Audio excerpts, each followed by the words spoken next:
entirely unrealistic to look for any kind of federal bailout from gasoline taxes or anywhere else. On the other hand, we are fortunate that we have the Diageo and Virgin brand agreement, which should begin to increase revenue for the territory next year, and that we have an experienced and highly regarded fiduciary agent who, while not only over educational funds, may be able to help us realize some efficiencies and savings going forward. Now, I don't know how y'all would interpret that. Don't me. Let me ask you a question. Let me ask you a question. Okay. Does that sound like a person whose heart is with the people at the Virgin Islands, and would you vote for somebody who will make any comments like those? Well, first of all, I support Dr. Christensen, and if she was to run again, I would vote for her. No, me ask you to support her. I ask you, does that sound like a person whose heart is with the people at the Virgin Islands? Should I finish? Yes, Yes, it does. And that's why I support her. But I am not getting into that politics. But you're the one who wrote, you're the one who just read the document, and the document is saying that we should not ask for any help. Excuse me, if you don't mind, may I continue? I brought up the document because it seems to me that she is suggesting that the going after the gasoline excise taxes is unrealistic, unless I'm misinterpreting it. And I wanted to know what your thoughts and how she feels about this resolution and her input, and also about the CFO, because it seems to me that she's also pushing for a CFO, and it's saying here that to help us realize some efficiency, and it's mentioning about the Diageo and Virgin brand agreements, and they are related to the points I want to make. First is this. I have been hearing a call on the airways saying that only 43 million will be coming from Diageo and Virgin brand agreement for the territory a year. And then I know that Senator Russell voted against the Diageo agreement, but I want to know, would he consider that we will be getting it projected? People can speculate how much we're going to get, but what do you think about the Senate proposing legislation that would seek to appropriate funds from the run cover over to subsidize WAPA? That's my... Carol,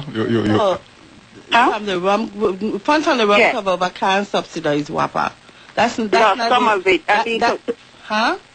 What I'm saying, when we get back their money and it goes into the general fund, using some of that money, because you were talking about the Consumer Rescue Act, and if I recall correctly, some of the sources of funding that was going to come from GRS, I think, was one. And we know the GRS has an unfunded liability of about 1.7 billion.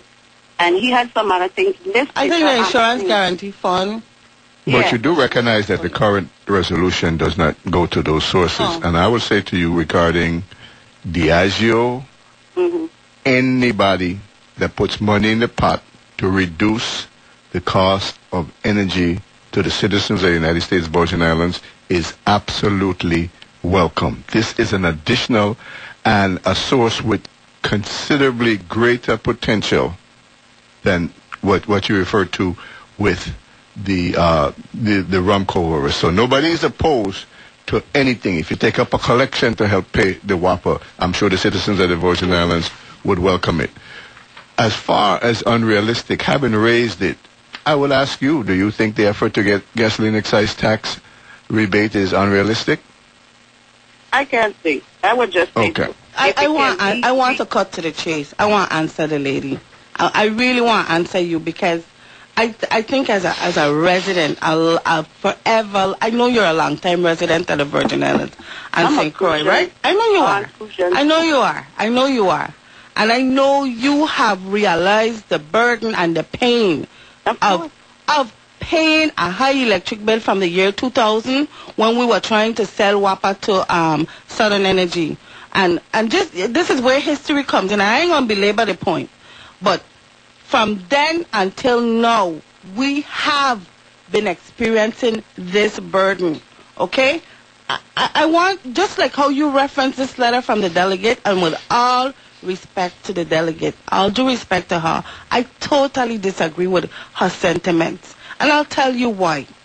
I want to reference you to a recent report on the status of Puerto Rico. And further, I'll also draw a reference to you, but to a letter written by none other than our President Barack Obama. And in that letter, which was the transmittal letter of the report on the status of Puerto Rico, I'm going to read parts of it to you. It says, finally, at the heart of this report, and central to the lives of many Puerto Ricans, is the issue of the political status of Puerto Rico. I am firmly committed to the principle that the question of political status is a matter of self-determination for the people of Puerto Rico. I am pleased that the task force has outlined recommendations to enable the people of Puerto Rico to determine their political future. Both the President and the Congress have roles to play to help Puerto Rico settle on its future status. I am committed to working with Congress to ensure that a fair, clearly defined, and transparent process is available to the people of Puerto Rico to decide on their future for themselves. I look forward to working with Congress, the people of Puerto Rico, their leaders, task force members, and other stakeholders to implement the recommendations outlined in this report. The task force plans to take up active role in monitoring the work of the federal agencies and their undertaking as a result of this process, and I look forward to celebrating the results of these important efforts. Carla, one of the recommendations of the task force is to put in place a Caribbean electric grid, okay, to which the Secretary of State and the Secretary of Energy have also extended their support for. This is exactly what one of the purposes to which the return of a portion of this excise tax monies are being requested by the legislature to our U.S. Congress. Well, I'm glad you brought it up because, you know, today is Constitution Day, okay? And we are still in a limbo state as far as our own Constitution. Now, I'm wondering if our political status changes, how would that affect the Diageo Fortune brand agreements? Because I know the wrong cover over is something that is approved by the United States Congress. I'm also wondering what would be the effect of us trying to seek this gasoline excise taxes, because we, according to the Organic Act, anything that is produced in the Virgin Islands, we're supposed to be getting some monies on that. But my understanding is that the Hovensa agreement is an anomaly. It doesn't quite fit into the mold as the EDC company, TIF initiative company, and so with the gasoline taxes are paid by people in the various eastern states like New Jersey and Delaware. And you're saying it's realistic. I don't know, but I'm wondering, are they really that generous and willing to help us out? Those states, when so many states, like New York, for example, all the states pretty much, I think, experiencing a recession right now. So you really think that they are going to be so generous and say, oh, we feel sorry for the people of the Virgin Islands, so we're going to give up some of our gasoline excise tax? I don't know about generous, but let me say this. Okay. There is a totally immovable Democratic Party organization in the Bronx that has strong ties to the Puerto Rico community, and also they're supported by Virgin Islanders. So there's politics in this as well. Okay? Now, I don't want to spend too much time speculating on some of the issues that you raised, because one of my concerns with efforts like Eden, while I champion their efforts to move forward, is what is that going to do for Ivan Ice Cream when next month energy bill coming? As I've mentioned, I said it a little humorously before, but I want to be real. If we don't stop this bleeding... Wait, you're talking about Ivan Ice Cream. I mean to be rude.